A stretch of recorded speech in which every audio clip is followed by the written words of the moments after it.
Welcome to the Arlington Street Church podcast. Founded in 1729, Arlington Street continues today as a gathering place for progressive people of faith in the greater Boston area and beyond. We are located at the corner of Arlington and Boylston Streets, across from the Public Garden in Boston, Massachusetts. Please visit ascboston.org for more information about this historic Unitarian Universalist congregation. Arlington Street Church, gathered in love and service for justice and peace.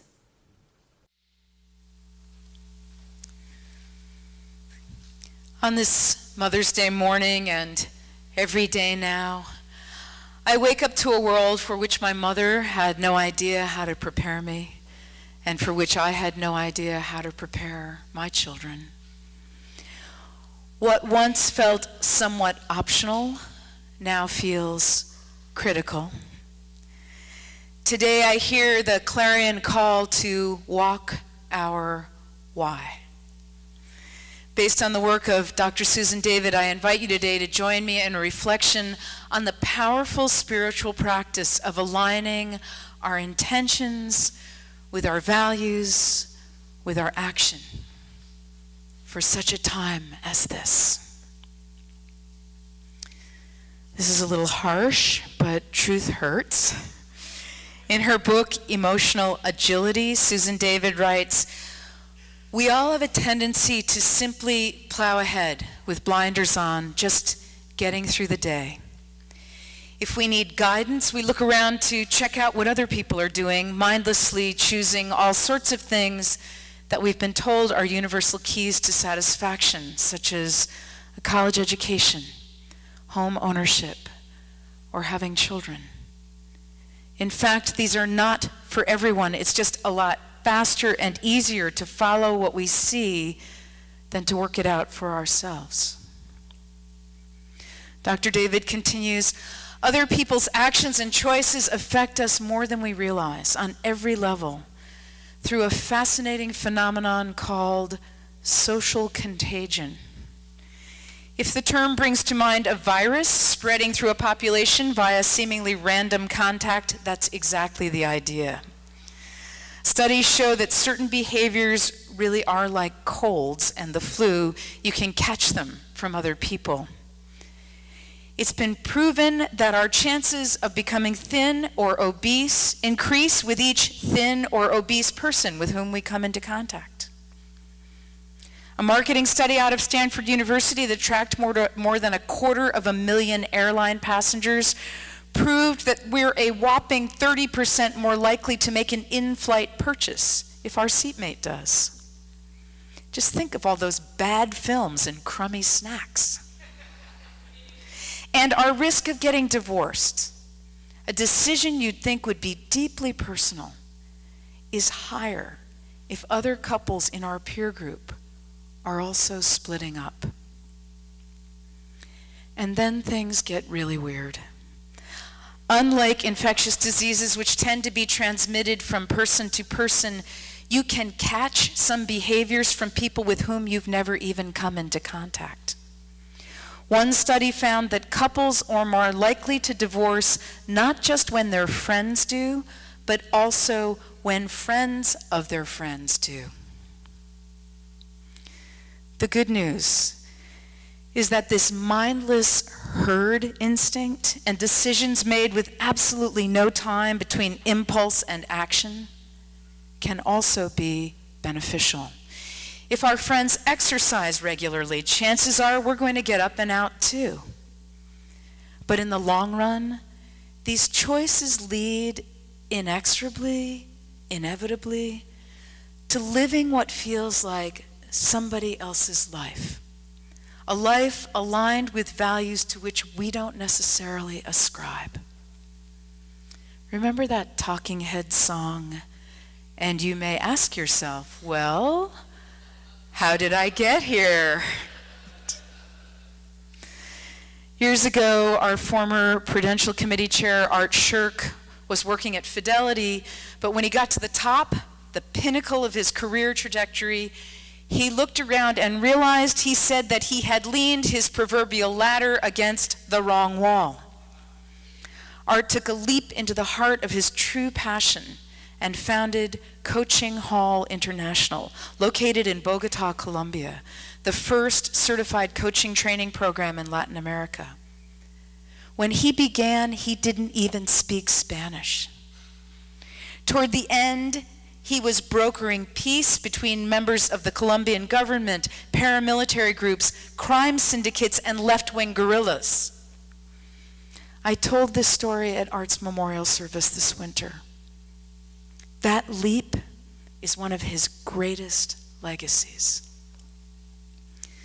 Tom Shadyac, comedian and film director of huge hits such as Liar Liar and Bruce Almighty, had a similar epiphany. In the early 2000s, he was worth more than $50 million. He had a fleet of luxury cars and a 17,000 square foot mansion in LA. He traveled by private jet.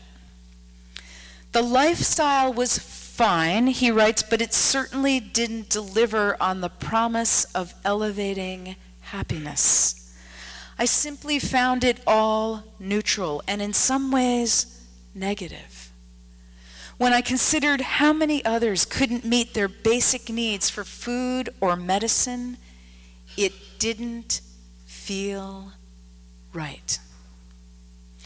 Tom Shadyac began flying in coach, sold his mansion, and took to commuting on his bicycle. He gave away a lot of money to causes in which he deeply believed. He didn't renounce the world. He just got pickier about which movies he'd produced and winnowed down his material possessions until they weren't getting in the way of his true priorities. He writes, "I haven't given up everything. I simply met myself at my needs." His whole story is amazing. You might want to watch Oprah interview him. What touches me is the way in which both Art Schurk and Tom Shadyac used clear principles to realign their lives, guideposts that are so clear, in fact, that they're immune to that contagion detailed by Dr. Susan David. Some of Shadyak's Hollywood buddies thought he was nuts and didn't hesitate to tell him so. Others praised him for his decisions, but neither reaction mattered much to him. Knowing he was doing the right thing as he sees it fueled his courage to take that road not taken. And yes, walking his why, he became happier. Dr. Susan David writes, "Just going with the flow drains purpose from your life, making personal and professional relationships seem tenuous and uncertain. If you've never taken the time to sort out your values, you're always winging it, which is how we wind up frittering our time, surfing the net, falling down the rabbit hole of Facebook, cycling through hours of reality TV." Spanish cellist Pablo Casals said, "Not to decide is to decide." And there we are, nowhere near anywhere we ever meant to be. This is the affirmation of the Open Church, founded by my friend and colleague, Reverend Dr. Brad Braxton. We live on purpose. We love on purpose. We lift on purpose. It's not easy, and it's a lot of work, all this intentionality, living with clearly articulated values and making decisions that align with the way we want to live our lives. Walking our why toward fulfilling a mission in which we believe means that some mornings we face the world with everything up for grabs. This is a cool study. A group of people in their 20s was invited to write a letter to their future selves. The instructions were, think about who you will be and write about the person you are now, what's important and dear to you, and how you see your life. So one group was told to write to themselves as they would be just 3 months from now. And the other group wrote to their distant selves, maybe 20 years from now. Afterwards, everyone was presented with 3 illegal scenarios: buying a stolen computer, committing insurance fraud, and illegally downloading media. They were given a questionnaire and asked how likely they would be to participate in them. The study concluded that the people who had written their letters to their distant selves were significantly less likely to participate in these unsavory activities. How can just writing a letter to yourself, no less, change your behavior? The study posits that the people who wrote to themselves just 3 months out couldn't see that the person they would be in 20 years has everything to do with the person they are now. Somehow they figured that what they did now wouldn't matter. But among the distant self group, writing the letter had created in them something called continuity of self, that deep sense that they had core values and a stable moral keel, no matter what happened in their lives, and that their choices always matter. Your choices always matter. This is about getting comfortable in your own skin and liking the life you live. So what are your core values? Dr. David describes some characteristics of values this way. They are freely chosen. They haven't been imposed on you. They guide you rather than constrain you. They're not fixed, they're active, not static.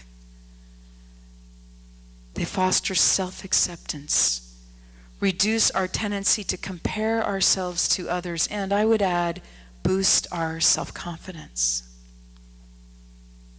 So here at Arlington Street, we have a running start on articulating our guiding values. Our faith is built on Unitarian Universalism's principles and purposes, and Arlington Street's mission of love, service, justice, and peace. These offer us a North Star for our direction and choices. Dr. David suggests answering a few questions to get even clearer, such as, what's worth my time? What matters most to me? What relationships do I want to deepen? What makes me feel most alive? How do I want to tell the story of my life?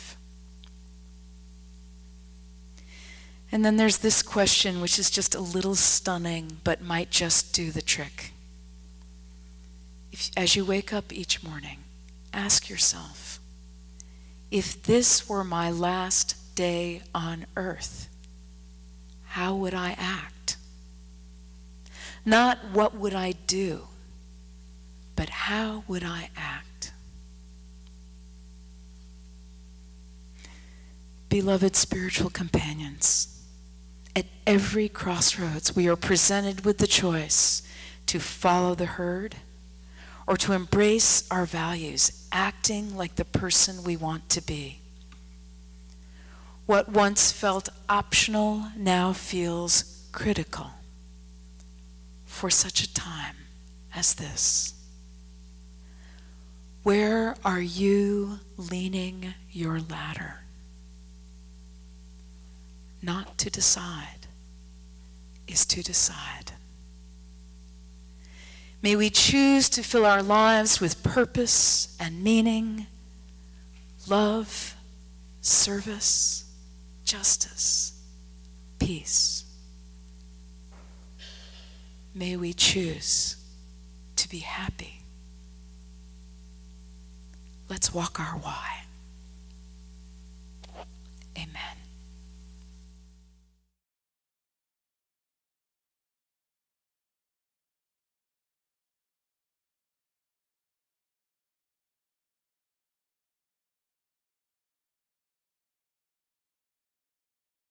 Thank you for listening to this week's podcast.